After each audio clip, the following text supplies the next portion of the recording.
melarang marketing, setelah mendukung barang itu, perkenalkan nama saya Tirani dengan NPM 12/11/2040 akan mempresentasikan makalah ujian akhir semester etika bisnis kontemporer yang berjudul Greenwashing dan Manipulasi Citra Perusahaan Studi Kasus PT Greenlife Indonesia.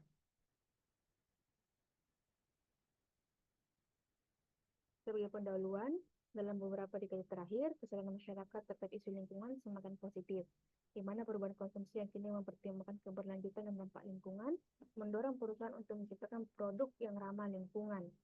Namun, tidak semua perusahaan jujur jika muncul praktik greenwashing, di mana perusahaan melebih-lebihkan klaim lingkungan demi keuntungan, serta dapat merugikan konsumen dan juga menciptakan persaingan tidak sehat.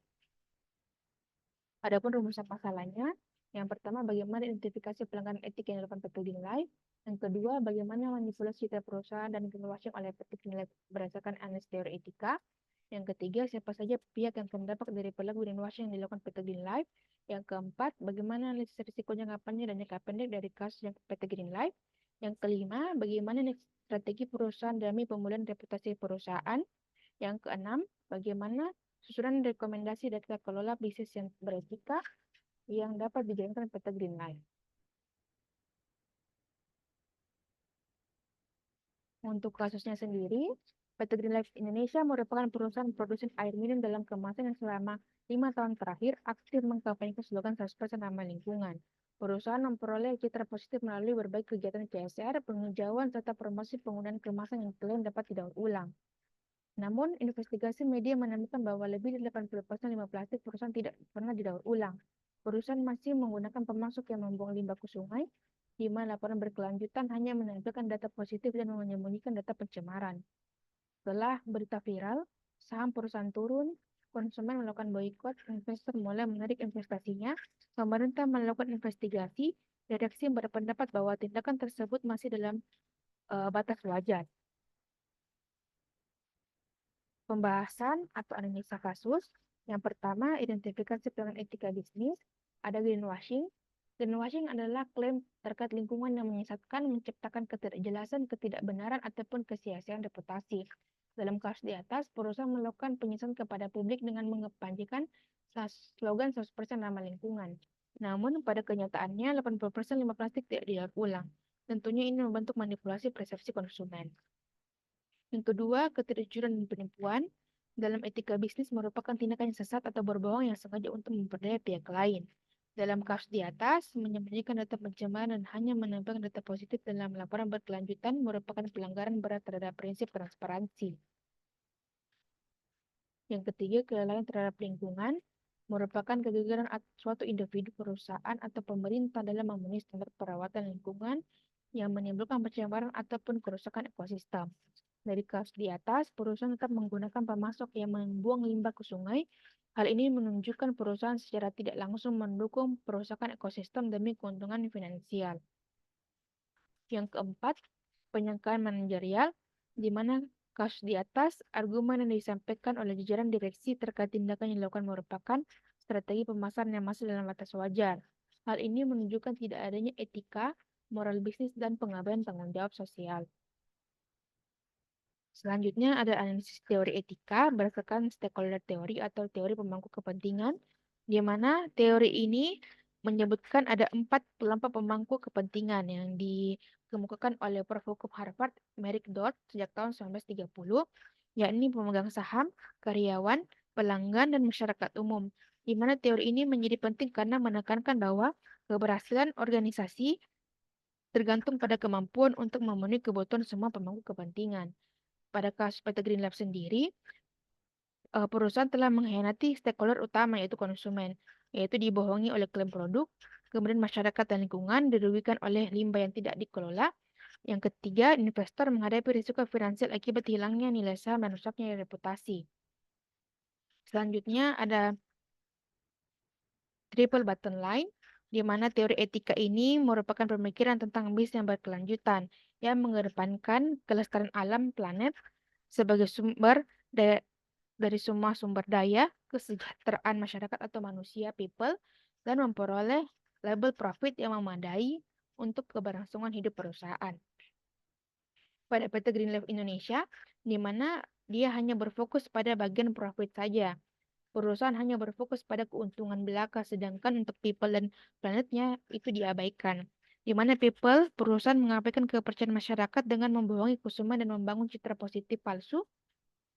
Kemudian untuk planetnya sendiri, berbohong dengan klaim 100% ramah lingkungan. Namun pada kenyataannya, 80% limbah tidak didaur ulang dan terjadi pencemaran oleh pemasok dengan membuang limbah ke sungai. Yang ketiga ada teori etika ESG, Environment, Social, and Governance, di mana aspek lingkungan dari ESG mengacu pada operasi bisnis yang mempengaruhi ekosistem dan sumber daya alam, yang mencakup pengelolaan dampak lingkungan, penggunaan energi, emisi, limbah, dan konservasi sumber daya alam. Sosial berhubungan dengan perusahaan berinteraksi dengan karyawan, komunitas, dan masyarakat luas. Kemudian governance menjadi landasan penting baik keberhasilan jangka panjang sebuah perusahaan, praktik yang dilakukan secara transparan, efektif, dan etis. Di mana pada kasus PT Green Life sendiri, berdasarkan ESG, untuk environment-nya telah gagal dalam mengelola limbah plastik dan tidak memiliki rantai pemasok yang hijau atau green supply chain. Kemudian untuk sosialnya, hubungan dengan komunitas menjadi rusak akibat kesalahan yang dilakukan dengan merusak sumber daya alam, yakni dalam artian air dengan membuang limbah ke sungai. Kemudian governance, perusahaan membuat laporan berkelanjutan dipalsukan atau dimanipulasi, menunjukkan buruknya akuntabilitas dan rendahnya integritas pelaporan direksi. Selanjutnya ada corporate governance, di mana teori etika ini memiliki prinsip korporasi yang sehat yang perlu diterapkan dalam pengelolaan perusahaan. Adapun prinsip korporasi yang sehat itu yaitu keseimbangan hubungan antar organisasi perusahaan, shareholder, stakeholder, pembagian tugas, kewenangan, dan tanggung jawab yang jelas.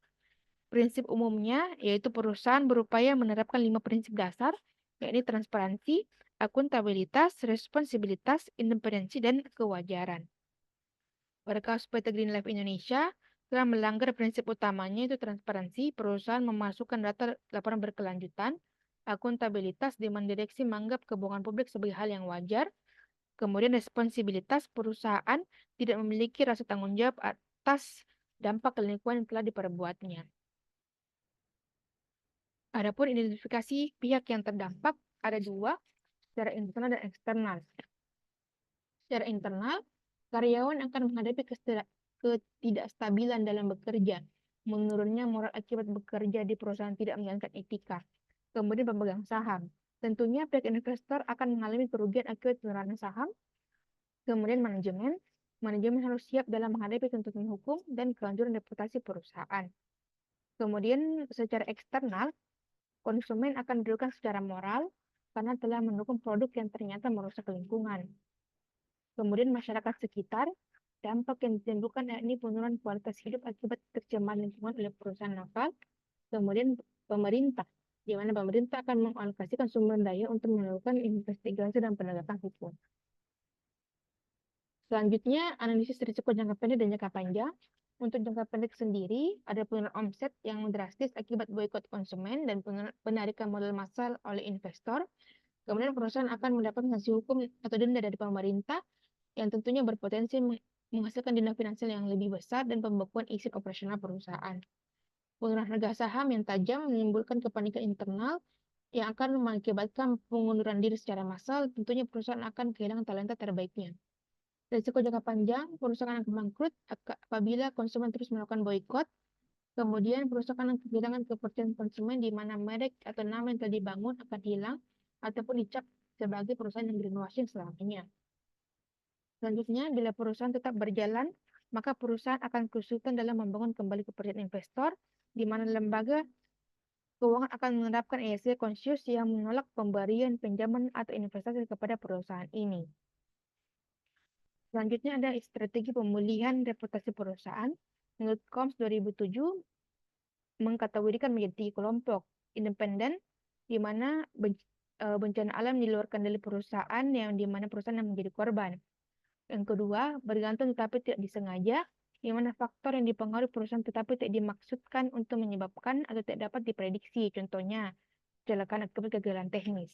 Yang ketiga, bergantung dan disebabkan oleh perusahaan.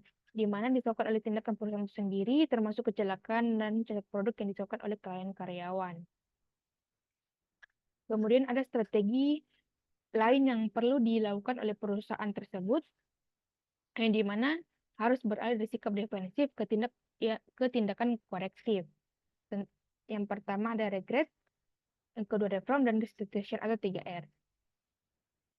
Yakni regret mengakui dan meminta maaf secara terbuka, manajemen dan direksi harus menghentikan narasi pemasaran yang masih dalam batas wajar dan mengakui kesalahan secara transparan, meminta maaf kepada masyarakat, dan melakukan perbaikan jajaran manajemen. Kemudian, pembenahan rantai pasok, perusahaan harus tegas memutus kontrak dengan pemasok yang membuang limbah ke sungai secara langsung dan menetapkan standar kepatuhan lingkungan yang ketat untuk pemasok yang baru. Audit independen mengikutsertakan auditor luar atau pihak ketiga untuk menghitung ulang jajaran karbon atau jejak karbon yang sisa ataupun limbah perusahaan secara jujur. Kemudian restorasi dan kompensasi mengalokasikan dana khusus untuk membersihkan sungai yang tercemar, mendanai dan ulang yang nyata yang dapat diakses oleh seluruh masyarakat ataupun publik. Selanjutnya, rekomendasi tata kelola bisnis yang beretika. Etika dan bisnis merupakan hal yang penting dalam lingkungan bisnis yang kompetitif, di mana penerapan etika bisnis yang tepat akan memungkinkan aktivitas bisnis berjalan dengan baik. Menurut Erhard, terdapat prinsip bisnis yang beretika yaitu otonom, kejujuran, keadilan, saling menguntungkan, dan integrasi moral. Menurut Haftor, sistem kepala perusahaan adalah sistem spesifik yang dapat menciptakan pola budaya yang mempengaruhi para pemangku kepentingan terhadap pengambilan keputusan. Kemudian menurut Farok, tata kelola perusahaan adalah mekanisme untuk menyelaraskan tujuan manajemen dengan pemangku kepentingan untuk meningkatkan kinerja perusahaan yang bertujuan untuk mencapai tingkat transparansi dan akuntabilitas yang tinggi. Selain itu, berdasarkan kasus di atas, agar tidak dapat terulang kembali, PT Green Life Indonesia wajib menerapkan sistem tata kelola yang baru seperti pembentukan komite ESG independen, kemudian menerapkan sistem whistleblowing, di mana menyediakan kanal bagi karyawan untuk melaporkan setiap pelanggaran tanpa adanya rasa takut. Kemudian sertifikasi pihak ketiga dengan menggunakan standar pelaporan internasional, kemudian akan diaudit oleh akuntan bersertifikat untuk menyusun sustainability report yang atau berkelanjutan oleh pihak ketiga.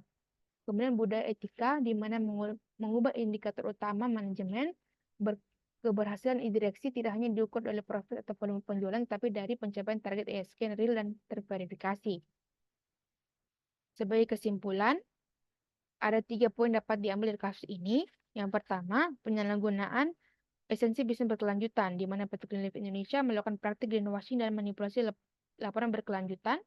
Tentunya tindakan ini mengeksploitasi kepedulian lingkungan konsumen demi keuntungan finansial jangka pendek, sehingga memicu krisis kepercayaan yang masif. Kedua, dampak destruktif yang sistemik, di mana pelanggaran etika tidak hanya merugikan lingkungan secara fisik, namun merusak lingkungan dengan seluruh pemangku kepentingan. Investor menghadapi kerugian finansial, konsumen dibohongi, dan moral internal karyawan yang jatuh. Yang ketiga, urgensi perubahan radikal. Untuk dapat bertahan secara jangka panjang dan menghindari kebangkrutan, perusahaan tidak dapat menggunakan pendekatan humas bersifat domestik, namun wajib menggunakan strategi 3R, yaitu regret, reform, dan restitution secara menyeluruh, merombak jajaran direksi, serta membangun struktur tata kelola yang baru berbasis transparansi, radikal, dan metrik ESG yang terverifikasi.